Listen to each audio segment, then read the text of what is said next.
Monsieur le Président, si vous nous regardez. Je suis stressée, mais j'ai pas peur et je suis encore plus en colère. On se fait escorter pour arriver au tribunal à notre procès alors qu'on s'y présente à vie. Enfin, voilà. De se remettre en cause. Non, ce n'est pas une blague. Spider-Man est bien convaincu que la Terre est plate. Et il est loin d'être le seul. Aux États-Unis, ils sont désormais plusieurs millions à adhérer aux théories des platistes. Une communauté persuadée que les scientifiques et les gouvernements nous mentent. Cette femme témoin d'une agression le lundi 19 août accuse un policier de l'avoir violentée au cours de l'intervention. Des révélations dans l'enquête sur la mort de Steve Maia Caniço. Un détail vient contredire les premières constatations de la police des polices. Le téléphone du jeune homme aurait été actif à l'heure où les forces de l'ordre sont intervenues. Vous faites le 17 et vous vous retrouvez, vous essayez de secourir la victime parce que vous voyez que c'est violent quand même. Et après, vous vous retrouvez violenté, pas par les agresseurs, pas par un policier. Il y a dans ce pays une pente glissante et un usage, je précise ce que je dis, un usage des moyens de police et de justice pour réprimer des oppositions. Cette femme qui maintient être une victime a été renvoyée en correctionnel pour violence sur personne dépositaire de l'autorité. Nous avons décroché le portrait du président et laissé le mur vide, symbolisant le vide de sa politique climatique actuelle. Je vous rappelle l'affaire Volkswagen, constructeur allemand qui était accusé d'avoir frauduleusement réduit les émissions polluantes de certains de ses moteurs diesel. Eh bien, l'ONG à l'origine de cette enquête vient de publier une nouvelle étude qui affirme que les rejets en oxyde d'azote des moteurs diesel récents, donc on suppose être moins polluants, eh bien sont 6 fois supérieurs aux normes. Ça concernerait les modèles les plus neufs. Total. Les gens vont se jeter des immeubles et tout le reste.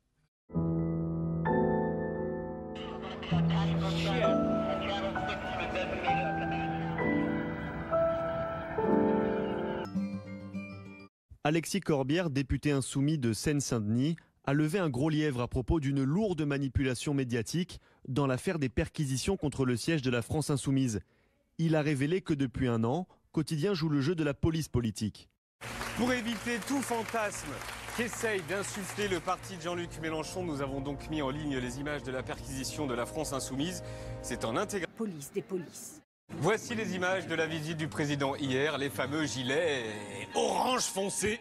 Partout, des gilets orange, orange, orange, orange. Bruno Le Maire et Gérald Darmanin, les ministres de l'économie et de l'action publique, ont reçu par courrier des balles de revolver. Confirmation de Bercy qui précise que ce n'est pas une première, ni pour l'un ni pour l'autre. Voici les vidéos et les photos de présentation de la société en question. L'Élysée a dû avoir des hauts le cœur en voyant la couleur des gilets des salariés.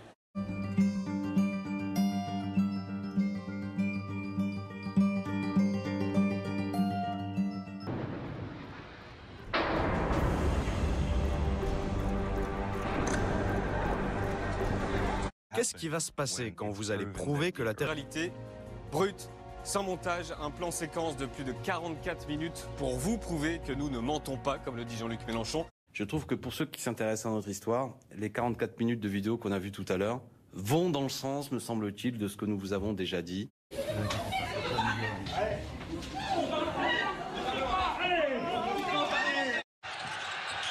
une solution, bonne passe. Tout le monde en parle, l'homophobie supposée dans le football. C'est une fumisterie, cette polémique-là.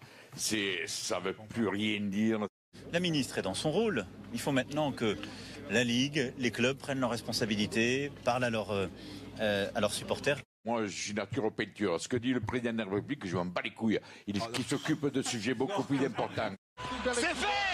France-Argentine en demi-finale. Les Français qui battent les Américains pour la première fois depuis 13 ans. Clairement, c'est nos couilles ce soir qui en parlaient, quoi.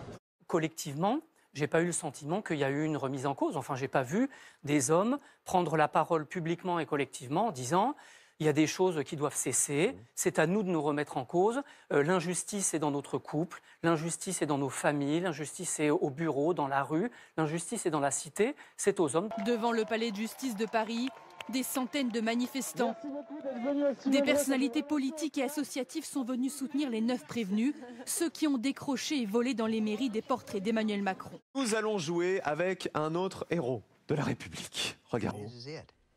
Finalement, ce qui est étrange, c'est que tout ce qu'on a vu dans les films de fiction, dans ces films catastrophes que les Américains savent si bien faire, eh bien, se réalise. Et ce sont des images qui nous paraissent presque familières. Et maintenant, on a du mal à se dire c'est vrai, c'est pas virtuel.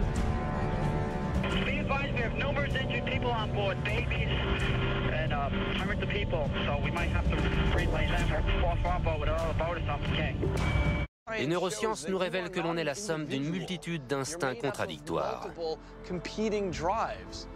En comprenant comment les différentes options entrent en conflit dans notre cerveau, on peut apprendre à faire de meilleurs choix pour nous